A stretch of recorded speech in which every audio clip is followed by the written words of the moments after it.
On commence avec une question cet après-midi. Quand a été la dernière fois où vous avez été convaincu par quelque chose? Peut-être aviez-vous des doutes à propos d'un événement, d'une personne, mais une nouvelle information a changé entièrement votre perspective. Quelle est la dernière fois où vous avez changé d'avis à la suite d'une découverte, d'une nouvelle observation? Dans nos vies, nous avons chacun des présomptions, des doutes, et il suffit d'une nouvelle information ou observation pour nous convaincre, pour changer notre perspective. Je me souviens d'où j'étais le 11 septembre 2001. À cette époque, alors que je n'avais que 12 ans, je pensais que le monde était plutôt paisible. Mais, en regardant à la télévision, les images d'un avion s'écraser sur un gratte-ciel, ma conception du monde a définitivement changé.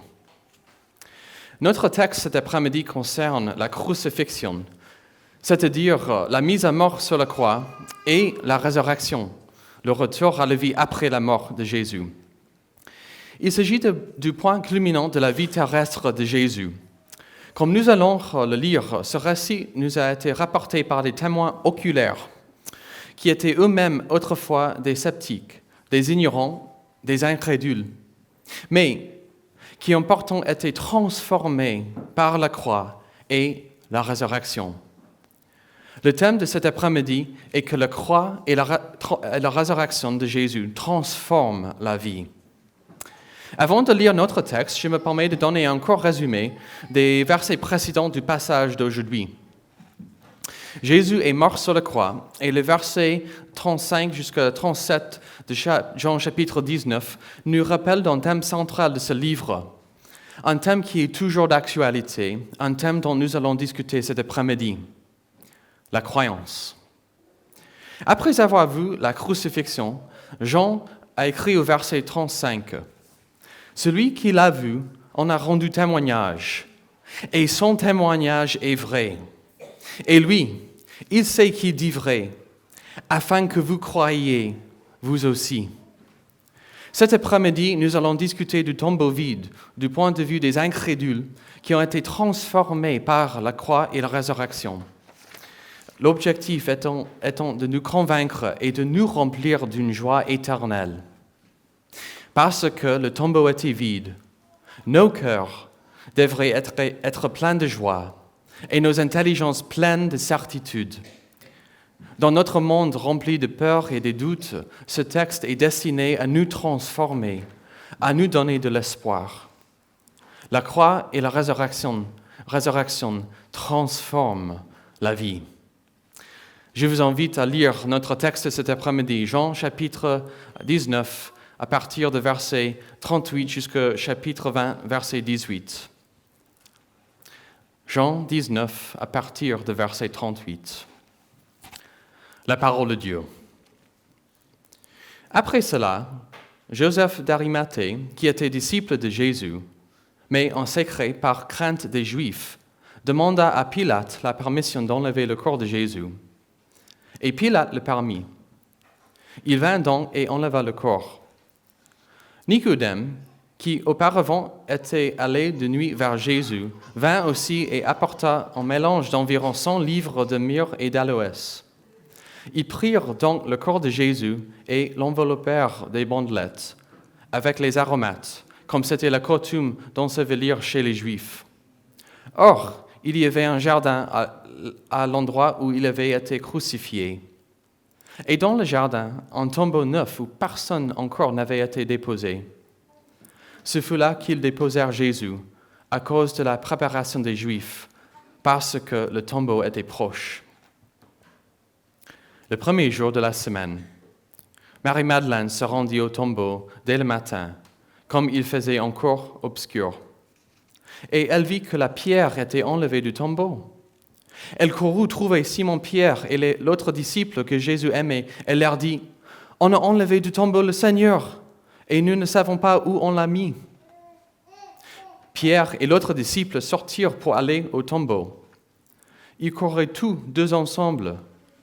Mais l'autre disciple courut plus vite que Pierre et arriva le premier au tombeau. Il se baissa, vit les bandelettes qui étaient là, pourtant il n'entra pas. Simon-Pierre, qui le suivait, arriva. Il entra dans le tombeau, aperçut les bandelettes qui étaient là, et le linge qu'on avait mis sur la tête de Jésus, non pas avec les bandelettes, mais roulé à une place à part. Alors l'autre disciple, qui était arrivé le premier au tombeau, entra aussi. Il vit et il crut, car il n'avait pas encore compris l'écriture selon laquelle Jésus devait ressusciter d'entre les morts, et les disciples s'en retournèrent chez eux.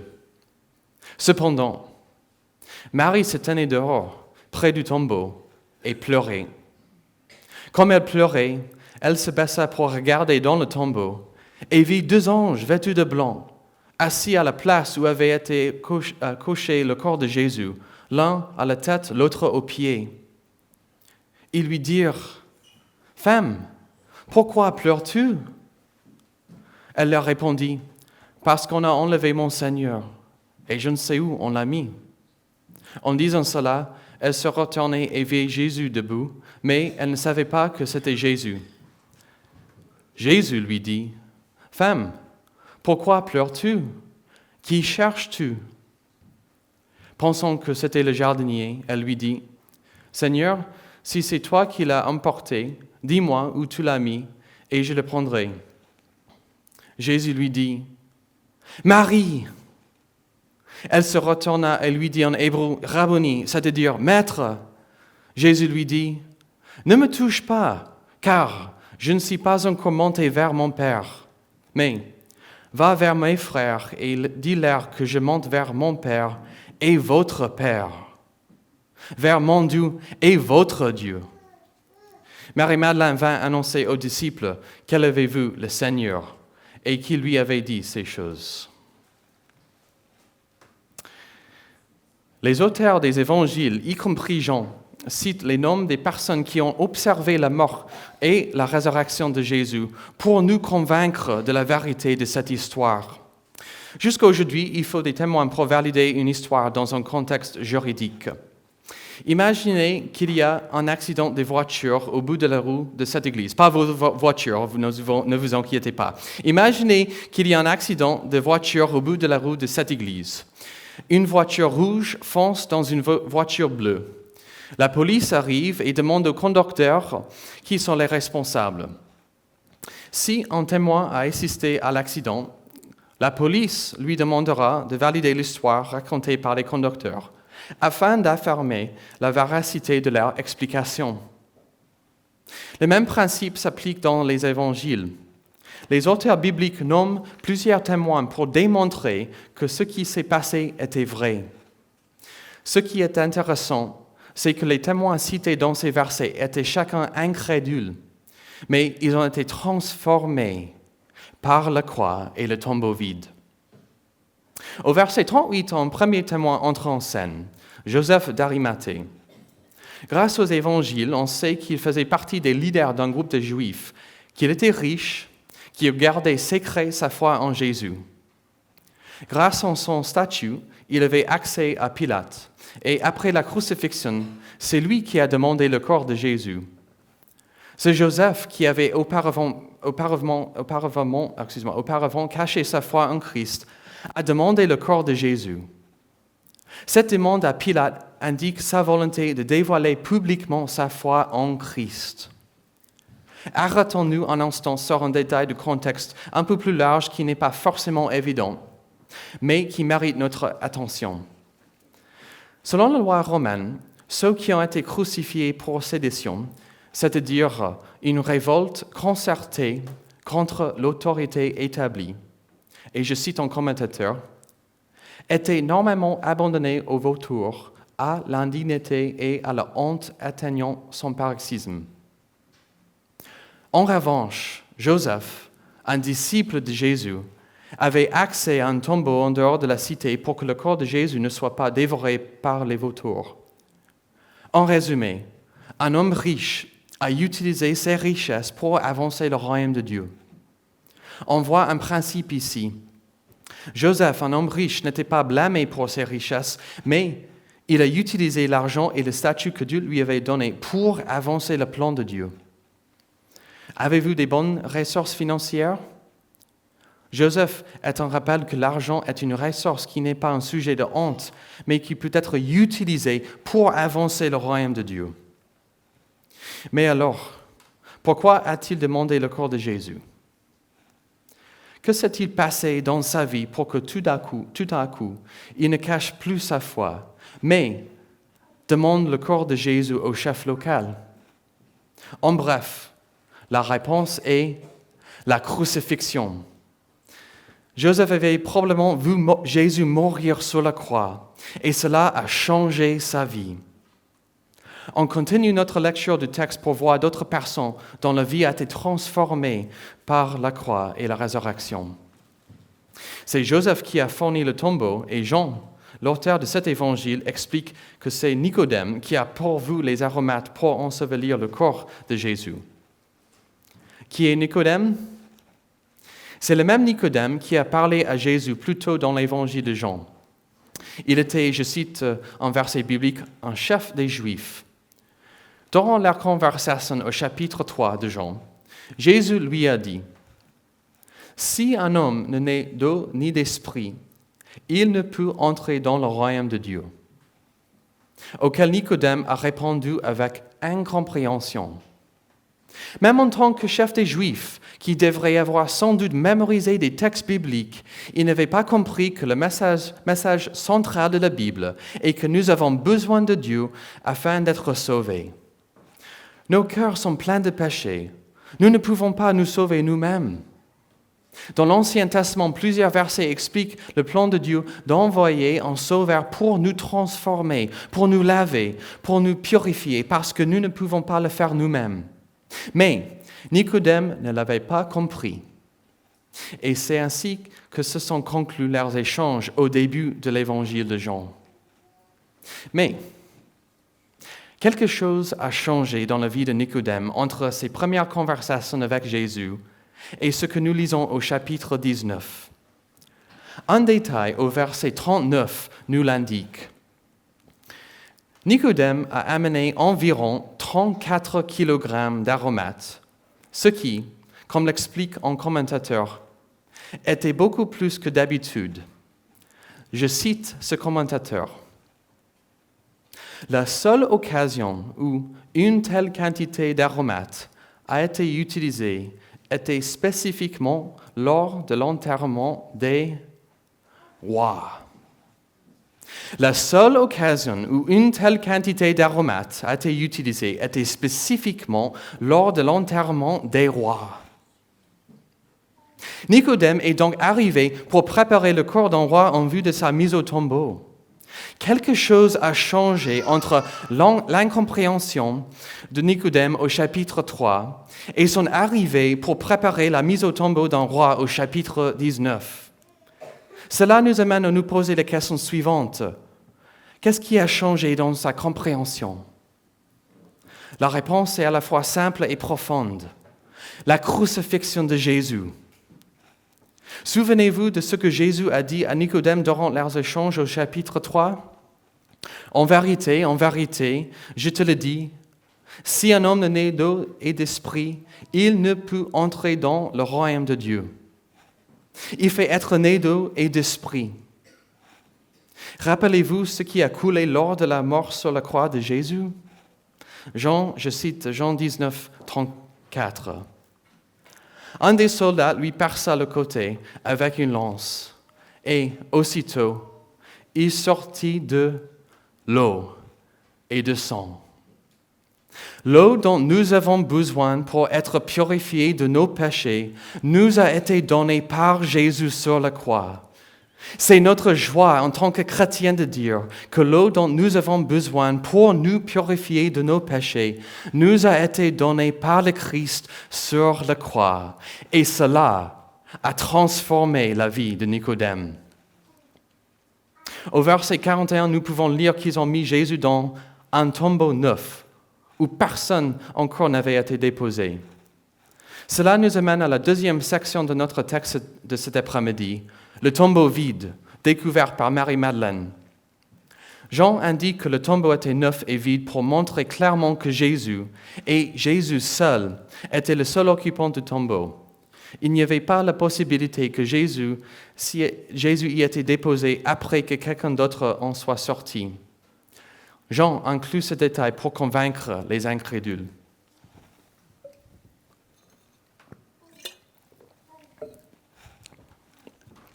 Le chapitre 20 est le récit de l'histoire de la résurrection.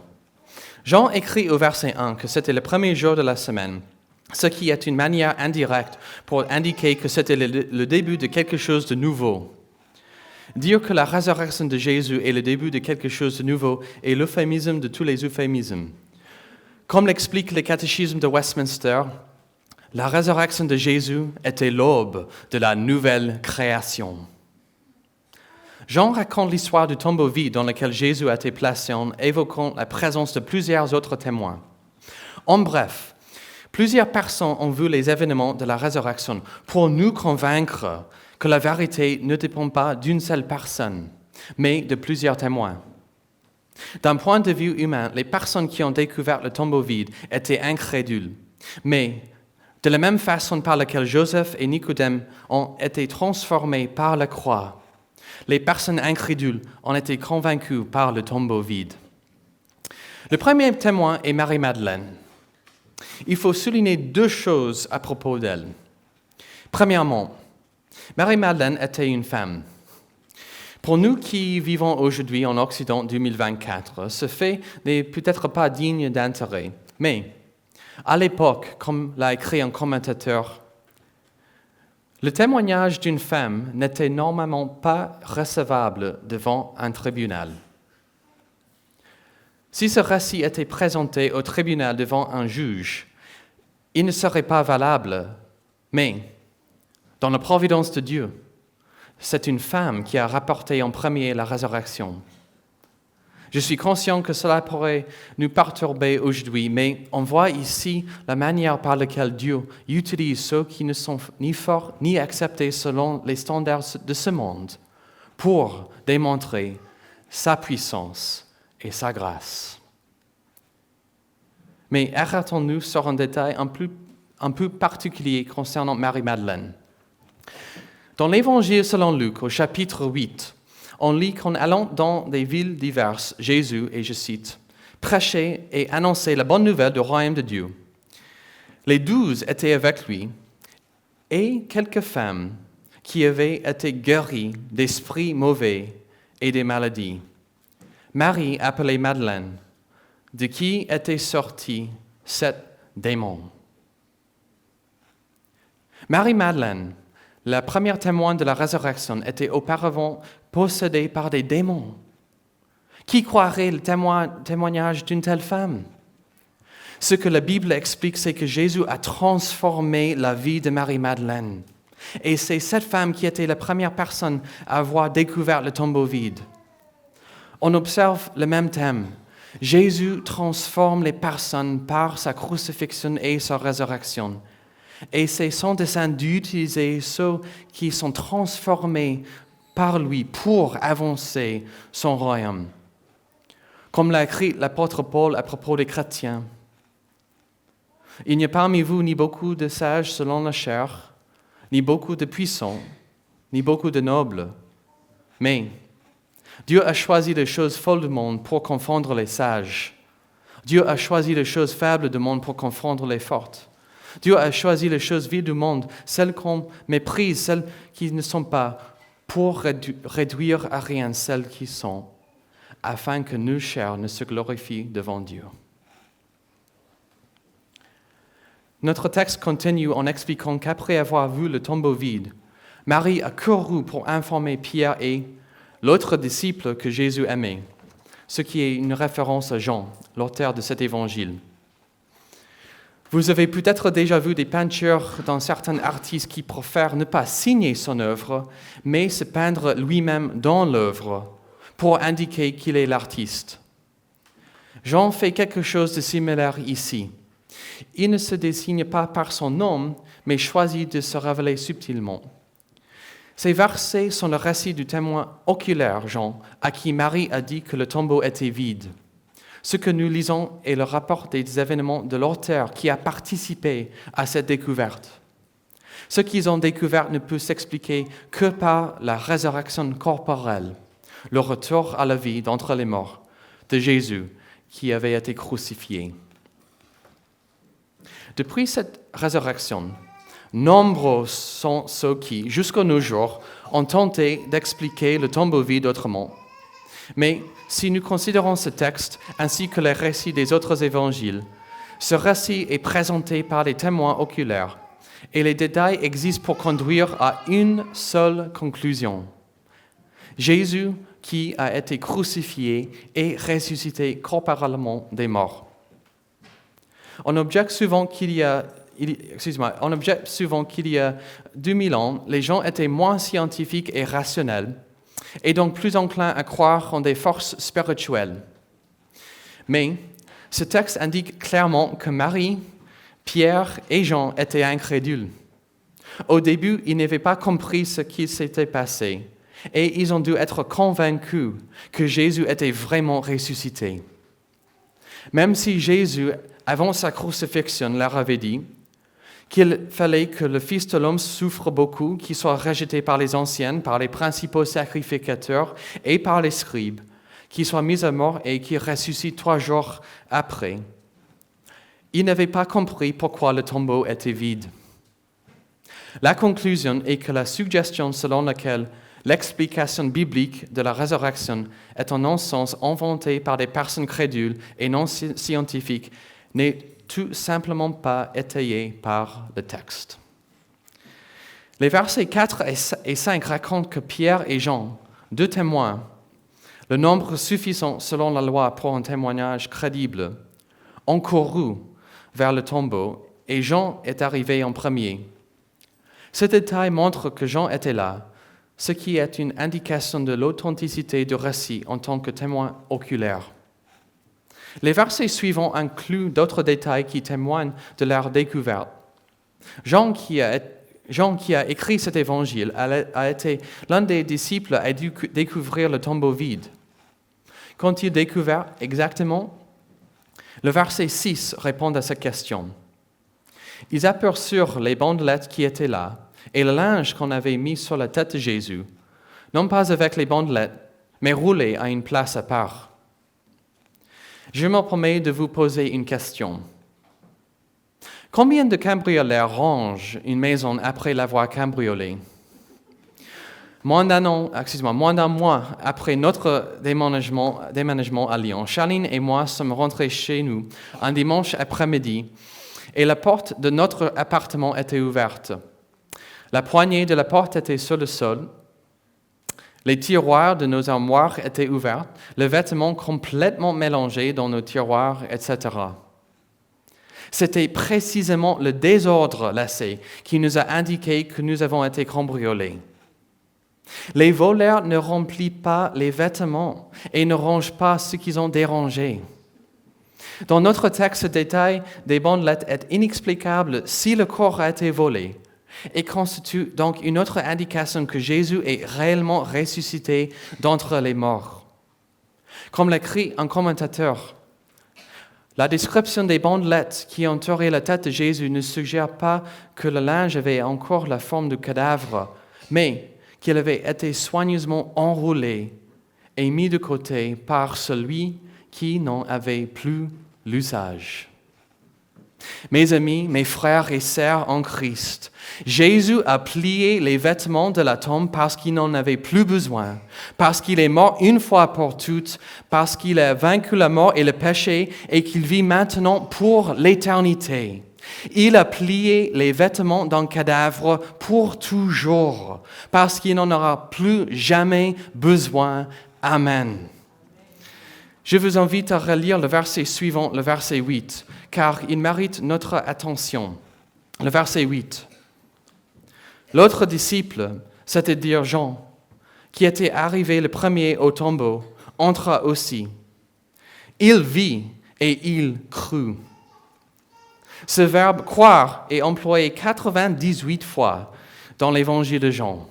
Et c'est dans ce verset que Jean lui-même a enfin cru que Jésus est ressuscité comme il avait annoncé.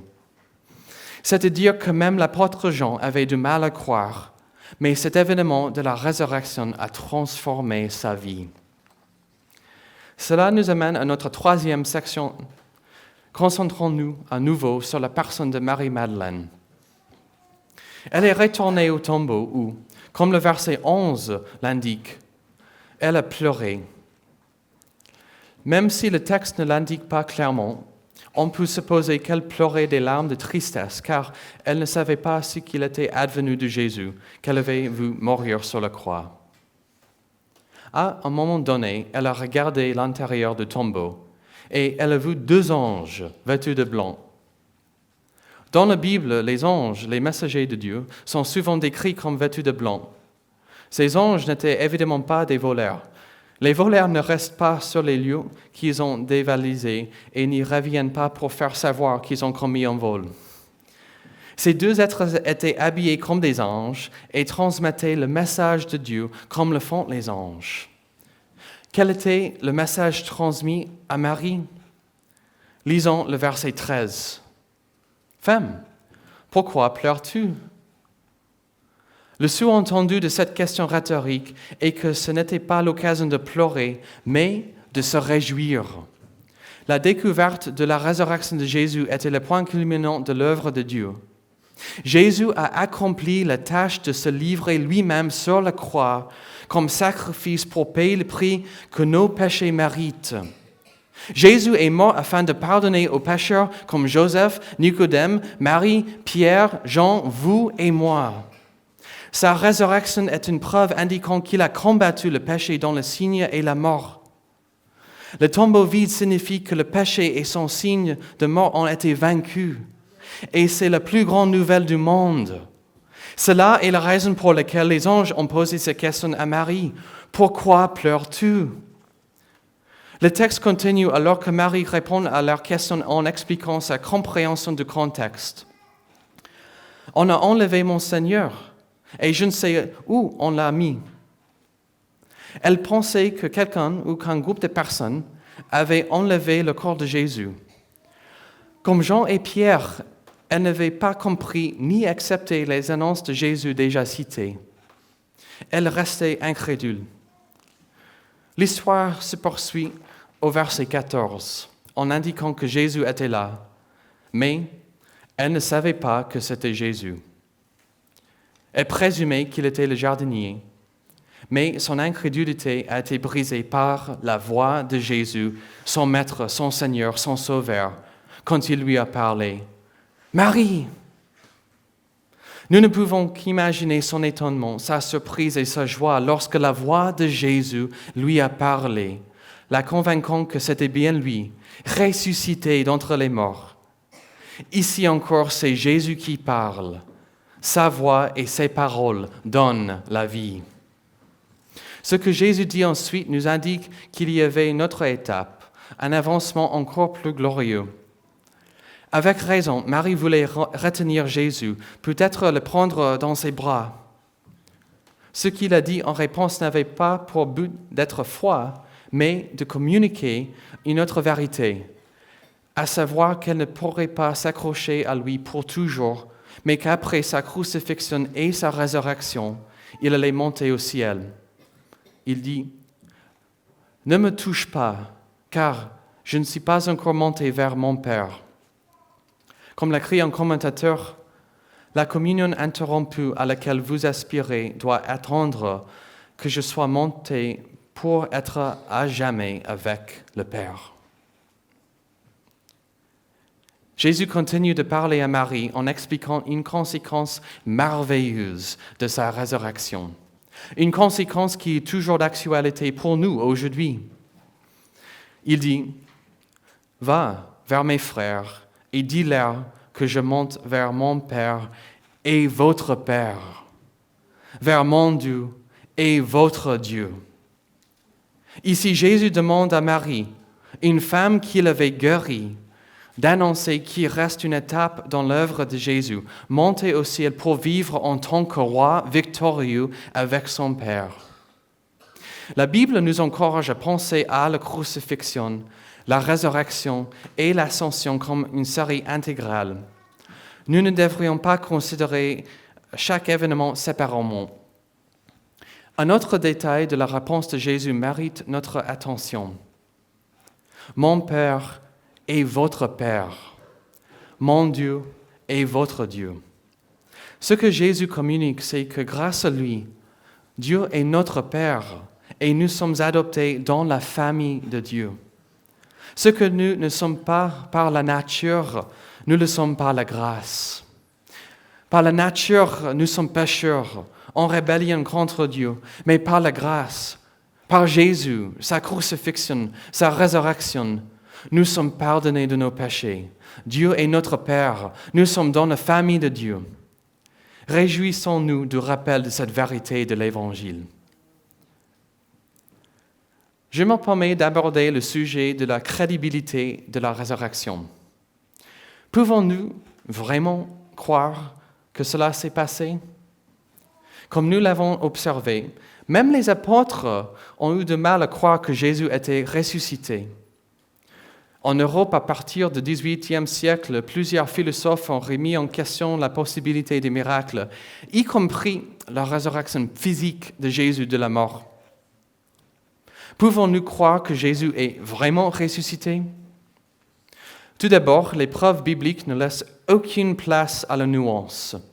Il s'agit d'une résurrection physique des morts, rapportée par des témoins oculaires. Les efforts pour expliquer le texte en tirant une autre conclusion échouent. Comment nous, qui habitons dans un monde rationnel et scientifique, pourrions-nous croire en la résurrection? Je me permets de suggérer une piste pour répondre. Merci d'attendre la fin de cette phrase.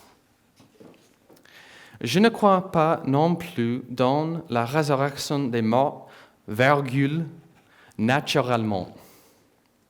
Je suis entièrement d'accord que ce n'est pas naturel pour une personne morte de revivre. Toutes les expériences et observations sur lesquelles se fondent les soi-disant lois de la science et de la nature conduisent à cette conclusion.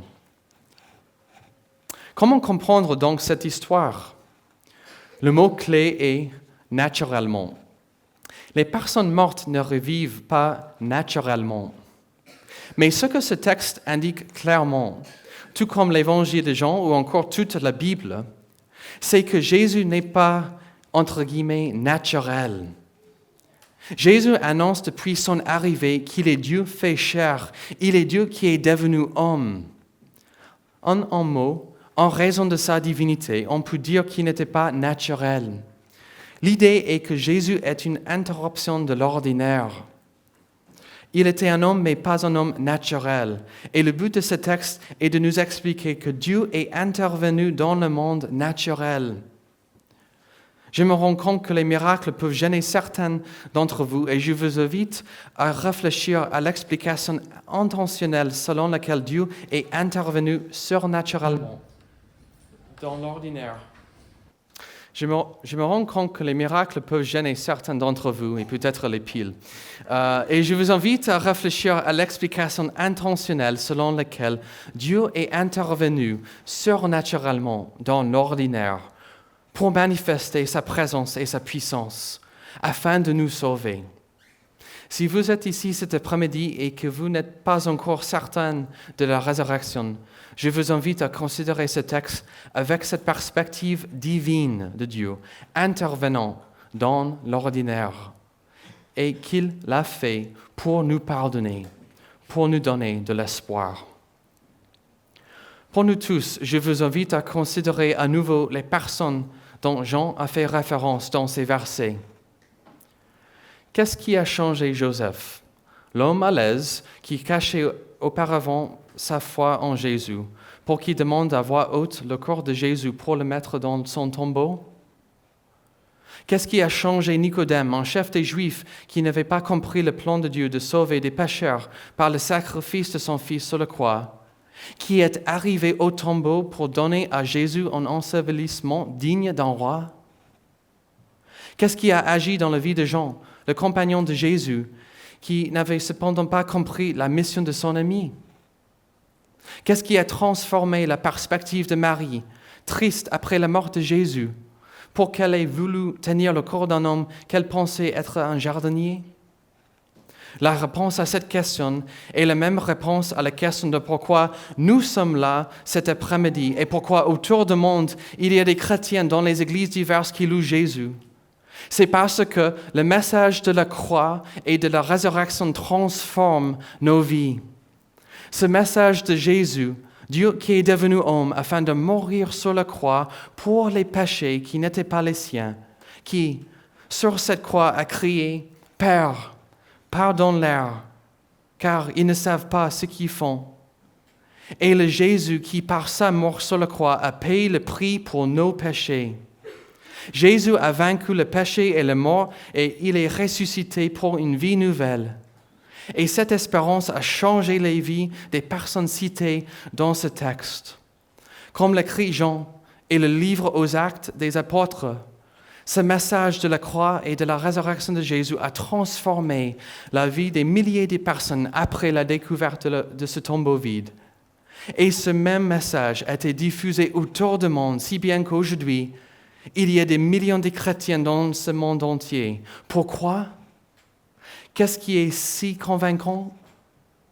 C'est cette vérité centrale écrite dans la Bible pour être diffusée que la croix et la résurrection transforment la vie. Pour ceux d'entre vous qui croient déjà, j'espère que ce rappel de la parole de Dieu vous encourage. Nous étions tous perdus à cause de nos péchés, mais Jésus est venu pour mourir sur la croix afin de nous sauver. Et parce qu'il est ressuscité des morts, nous avons l'espoir éternel de ne pas avoir à craindre le péché, le jugement, la mort, mais d'être un jour ressuscité pour passer l'éternité avec notre famille céleste et Dieu, notre Père. Prions. Seigneur Jésus, nous voulons te prier encore cet après-midi pour te remercier à nouveau pour ton amour pour nous. Tu as quitté ton trône au ciel avec le Père afin de venir sur cette terre pour mourir sur la croix, pour pardonner nos péchés. Nous voulons te remercier encore pour cet acte de grâce, cet amour que tu as démontré. Et pour le tombeau vide, nous prions que tu écrives ces grandes vérités de ta parole sur nos cœurs, sur nos âmes, que nous soyons de plus en plus certains de ton amour pour nous, par la grandeur du sacrifice de toi-même pour nous et de l'espérance que nous avons grâce à ce tombeau vide. Nous prions aussi pour ceux qui sont peut-être là cet après-midi, qui croient cet après-midi, comme l'écrit l'apôtre Jean à la fin de cet évangile. Ceci est écrit afin que vous croyiez que Jésus est le Christ, le Fils de Dieu, et qu'en croyant, vous ayez la vie en son nom. Seigneur, nous voulons prier que tu donnes la vie éternelle cet après-midi. Nous prions aussi que nous soyons de plus en plus encouragés, sachant que Jésus nous donne la vie éternelle. Et nous prions en son nom. Amen.